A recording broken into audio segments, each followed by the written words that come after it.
Şömine içerisindeki külleri öncelikle temizliyoruz.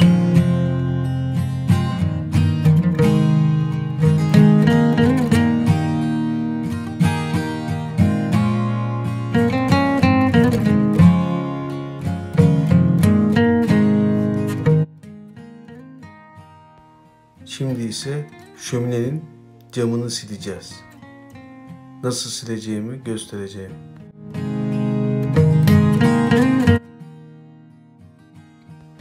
Pratik olarak iki tane yolu var. Bir tanesi hemen ıslak mendil varsa yanınızda ıslak mendili küle batırarak direkt camı silebilirsiniz. İkincisi de ıslak mendil yanınızda yoksa normal peçeteyi alıyorsunuz. Üzerine cam sil ya da işte ne bileyim onun benzeri bir temizleyici ile peçeteye sıkarak silebilirsiniz. Tabii küle batırmayı unutmuyorsunuz.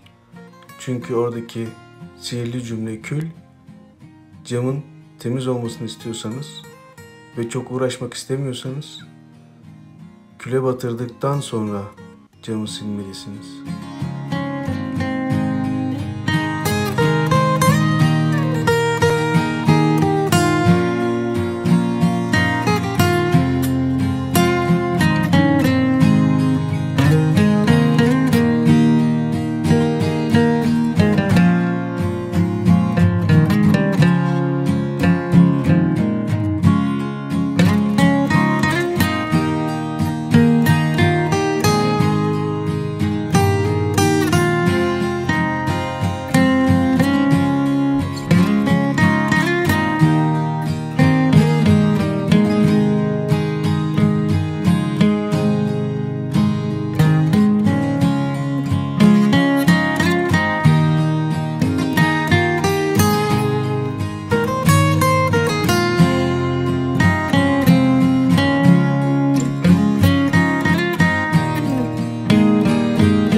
Ve gördüğünüz gibi cam gayet temiz oldu.